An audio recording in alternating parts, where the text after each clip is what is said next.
Everyone doing well? Guys ready to roll? All right. Well, once again, thanks for being here. It's good to be in person. Big weekend coming up. First, want to congratulate Riley Skinner and Sam Schwank for being inducted into the Wake Forest Hall of Fame. Certainly appropriate with those guys coming in here this weekend during their time. Did unbelievable things, led by head coach Jim Grobe. Their run here is still a high water mark for a 3-year period. And, Chris Paul is also going in, which is a really, really big deal. It was cool to have him at practice a couple years ago. And, when he showed up, I didn't need to say anything. Chris Paul's there. Anything I said, they weren't going to listen to if Chris Paul was going to say it. And then also exciting to see, some of our guys do so well in the NFL. Obviously, one of our goals here is to recruit players and develop players that can go on and have a future in football after they leave here. And to see Jesse Bates play so well and get a win, and see Justin Strnad get his first tackle as an NFL player, and the other guys that are all on active rosters and practice rosters, we're really proud of those guys. Recapping Norfolk, in a year, it seems that there's more FCS teams upsetting FBS teams than ever before. I think anytime you can get a win, you need to be happy, but not necessarily satisfied. To me, it was almost like a flip the script from the week before. I thought we were on defense against ODU, fairly solid and didn't give up explosives. And then against Norfolk, there were things that I didn't like. The big thing was just the third down conversions. We had 16 third downs and only got off the field on half of them. And that allowed them to extend drives and wind down the clock and shorten the game. Going back to Dean Smith and the old four corners. In basketball, that was essentially what they were doing in football. Is snapping it at 1 second and taking it to the very end. It was a smart strategy. I think we only ran 6 plays in the whole first quarter on offense. We did a very poor job of containing their quarterback. The amount of quarterback scrambles, especially in that 2-minute drill right before the half. We lost some pass rush lanes. A few times we were in man coverage and our low hole player was out of position to make a play in the quarterback. And again, even though they didn't score a lot of points, we certainly didn't play with the consistency on defense that we want or we're going to need to in just a few days here. Offensively, I thought we had a lot of improvement. It's hard to be more efficient than we were, right? Every time we had the ball with our starting offense, we went down the field and scored. Touchdowns, and then the 2-minute drill before the half. I thought we were really efficient. I liked the way that we ran the ball, the way that we controlled the line of scrimmage. I thought the backs ran well. I thought Sam played really well. It was good to see Donald Stewart step up and make plays, and having other receivers. Keyshawn stepped up and made some big third down catches. Good to see Ja'Cory get deep for a touchdown. And so I'd say after the first 2 games, right now very, very uneven. At times we've played well, and we need to get better as we jump into conference play. In my mind, Florida State is still Florida State. They're talented, on both sides of the football. They've got 2 quarterbacks. They've started one each in each of the games, both Milton and Travis. Their skill sets are a little different. There was even some snaps last week that they had both of them on the field together. Milton is extremely smart. He's accurate. He knows where to go with the football. He gets it out of his hands quickly. And Jordan Travis is capable of making a big play at any time with his feet, and also has really good arm strength. The running back, Corbin, will be as good a running back probably as we'll see all year. He's excellent. He's averaging, I want to say, 8-9 yards a carry. He's gone over 100 yards in both games. Florida State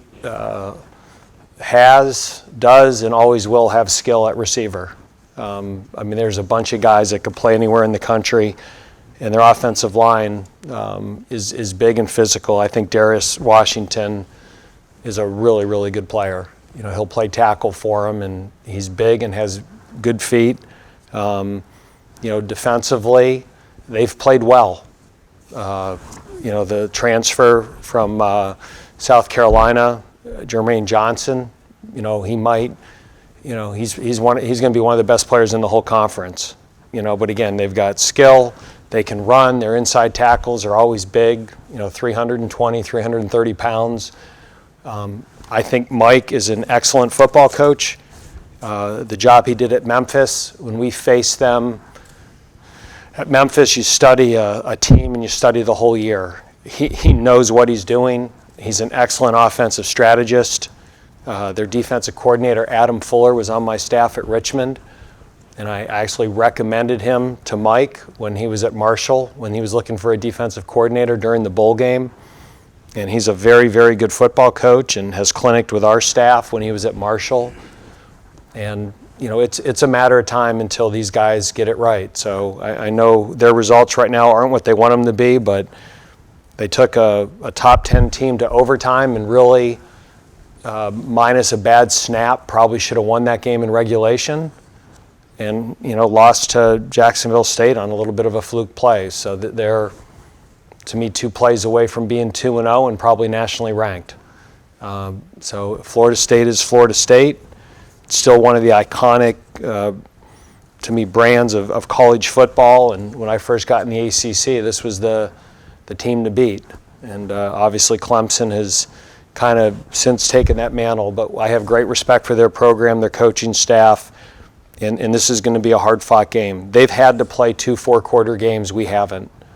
Now, the positive is we've been able to play a lot of players. We have over 50 guys in our team that have played 25 snaps or more.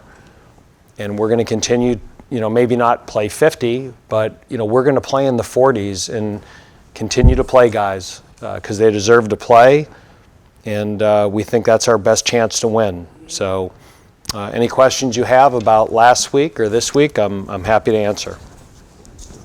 Hey, circling back to what you were talking about with what Norfolk State was doing on offense for just the basic purposes, what does that do against the defense where you've got to get lined up with, you know, 25 seconds on the play clock and then basically stand there in a stance until they snap it with 1 second? What's the difficulty of that?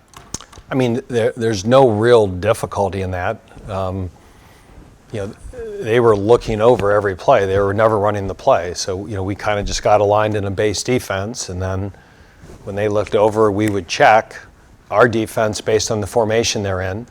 At times we stayed in our defense. At times we checked into another one. But I think that was their way of stalling. And I did it here for 2 years. Right? The first 2 years, that's what we did because we were better on defense than we were on offense in 14, 15, and 16. That was our way to stay in games and give ourselves a chance to win. You know, what it does on defense, too, is, I mean, we haven't played that many snaps. We only played 60 snaps on offense, and you look at the time of possession, you say, geez, your defense was on the field the whole game, but we only played 70 snaps. So it's, you know, it doesn't do anything to us other than it is a very smart strategy if you feel the other team's more talented than you. You know, shorten the game. So again, I played basketball in high school and college back before a shot clock existed. And, you know, back at Lewis and Porter High School, and we'd play LaSalle, you know, if we got the opening tip, we'd take all 8 minutes off the quarter and take the last shot if that's what we had to do to stay in it. And then the respect factor was in '85 they did the same thing to us, so the flip script. So, but it kept us in. When we stalled, they beat us. And when they stalled, we beat them. So usually the better team wins. Dave mentioned that they've been in 2 4-quarter games at this point. Is there anything you can do, I guess, to kind of prepare your team for that, or is it really just wait and see how they react to a game that could potentially be tighter? I mean, we've been trying to prepare our team for that, not by playing 80 snaps, but by rotating guys. So I think the most snaps that any of our players have played in any one game might be 62 snaps.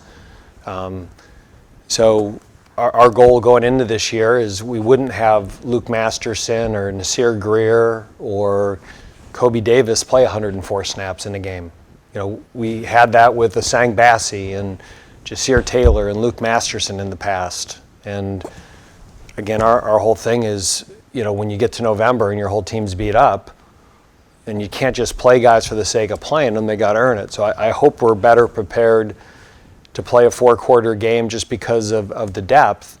But at the same time, I mean, we've had to play 2.5 quarters in both games. You know, you'd say the last 2 games by midway through the 3rd quarter, we probably had it in hand and started subbing and getting other guys in. I'll take that problem.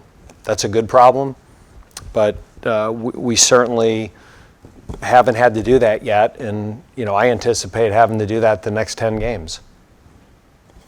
Is there anything, Dave, in the way that Florida State lost the game Saturday night that makes them potentially more dangerous? Their backs seem to be against the wall. Is that something to galvanize the team? Yeah, I'm sure anytime something like that happens, there's a little bit of a division in the locker room, but usually your best players and your best leaders are going to rally the team. And I have no doubt that'll happen. I think the other thing is this is the first ACC game, right? So no matter what happens, non-conference wise, you know, most of your goals center around the ACC. So we're 0-0 in the conference, and they're 0-0 in the conference. So I mean, again, we've all been through it. I've lost games like that, and I've lost 2 of them like that in my career, that team went on to win a championship. That you lose that game in the last play of the game and it breaks your heart, and you come in Sunday and you're wounded and you're mourning it. And twice in my career, in 2002 and 2013, that gut punch game rallied that team, and we won out the rest of the season and won championships. So again, I mean, there's a lot of reactions to it, but I've said this before in these press conferences. I think the 2 greatest coaching challenges are when you have a win in the last second. I'm sure, you know, down at Jacksonville State, they're having a hard time focusing for good reasons, and the same challenge at Florida State. But if you coach football in college or high school or any level, it's part of it. You're going to have those games. And I've been on both sides of it. I know what side I prefer, but the next day you got to go to work and coach your team. Coach, Essex there, old and black. What's it been like preparing for Mackenzie Milton just off of so little post-injury game tape? Well, he's got a lot of game tape from his time at Central Florida. So, you know, his skill set, his smarts, his anticipation of throws, his ability to read coverage. He knows how to read a coverage, and he knows where to go with the football. So he's a good football player. He's won a lot of games. There's nothing you're going to throw at him that he hasn't seen.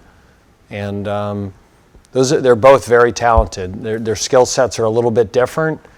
You know, the challenge is preparing for both of them.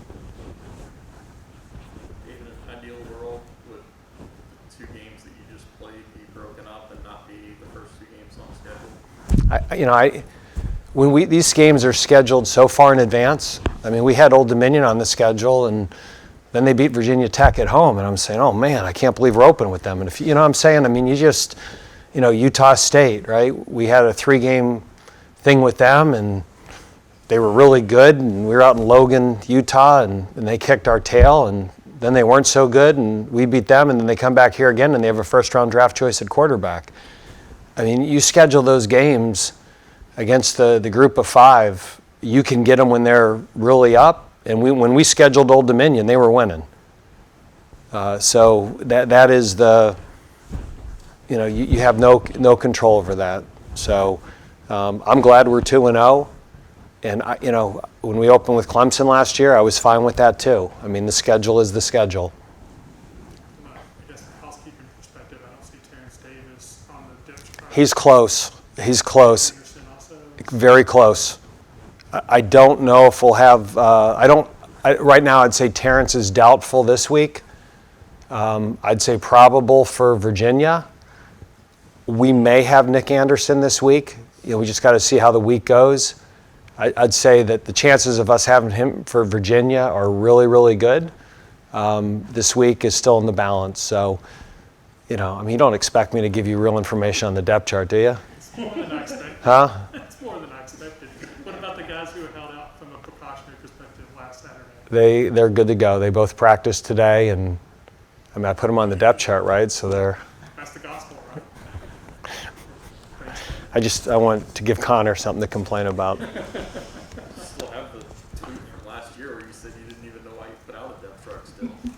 Just for you. So Les can post it. Yeah, going back to Henry for a second, physically, when you're trying to prepare for what he's doing now, do you have to, or I guess how do you factor in what he was pre-injury and maybe the chances that he could approach that level when he's, I guess, fully ready? I think when you prepare for an opponent, you always prepare for the best version of them, right? So here's a guy that hasn't played in 2 years, had this incredible, courageous comeback from an awful injury, and I'm sure with every game he's going to get more and more confident. He played more the last game. He started making some plays with his feet. He certainly has lateral quickness. He bought time in the pocket. At times he tucked it. A lot of times he slid. And now maybe after that game he's saying, hey, you know what? I'm good. And so he's certainly capable of it. He's got quickness, mobility. He's a very, very good athlete. I'm sure in the back of his mind it's inevitable anytime a player comes back from an injury, right? You're going to kind of test it a little bit. But after playing 2 games, he's certainly not playing with any fear. It's pretty perfect storm for a big environment on Saturday for kickoff. First maybe a big game this season for us. Are you guys preparing for that at all, like a full house? We would love to have a full house. We'd love that if every single one of those students that was here for the opener came back and brought a friend. That student section was great. This is a big-time football game. It's a national broadcast. It's a big game. And, there's a lot of schools in America that would love to have Power 5 athletics. We have it, and that's part of our makeup and part of the reason that I think we're a national university with the reputation we have and we draw the students we do is because that makes us unique. There's no other school that looks like we do, that has our academics in this size of school, that has Power 5 athletics. So students, come on out, support your Deacs, and let's show the country that this is a school that has great school spirit and supports their teams and on national TV. So it's not just about our football program, it's a chance to show off this whole university, which is a great, great place to go to school, whether you're a student athlete or a really, really smart student out there in the country. Does the proposal that I read about today where you could sign up to the 25 plus the number of guys that have left the portal, does that address at all some of the things you're passionate about? It's more help to the people who aren't ethical. That's all it is. All these guys with extra years of eligibility, they've given us no way. Does Loic Naya want to come back or not? You think I'm going to tell him no? So how do I use that scholarship and sign somebody else until I know what he wants to do? And he doesn't know what he wants to do now. If he has a great year and he's going to get drafted, he's going to go. All that rule did was help people who already oversign. They get to just oversign more. So there's a huge disconnect right now between what we deal with as football coaches and the people that make those rules and that legislation. There's a huge disconnect. So I think it's a good thing. We're going to need that help down the line. as this thing cycles out of the COVID year and what year are they in school? I mean, depth chart, I don't even know what year to put down that these guys are. And so, again, it's like there's just such a disconnect between football coaches and the people making those rules right now. It's very, very frustrating. So, a lot of people, hey, that's a good thing. We're going to need that help in a couple years, because right now, if you look at the average amount of people who left Power 5 teams in the portal, it's like 15. And if you could only sign 25, how do you ever get to 85? So that's a good thing.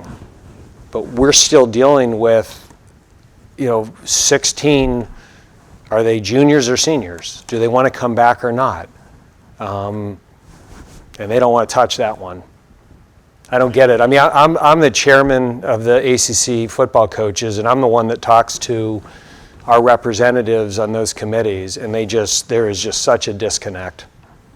That's an issue that's going to run for at least 3 more years, right? Who knows? I mean, it just, when I read that today, again, we asked for it, how they got their number, to say it's up to replacing 7 guys in the portal. So now, in some ways, you're rewarding people who are getting guys to leave. Again, it is what it is.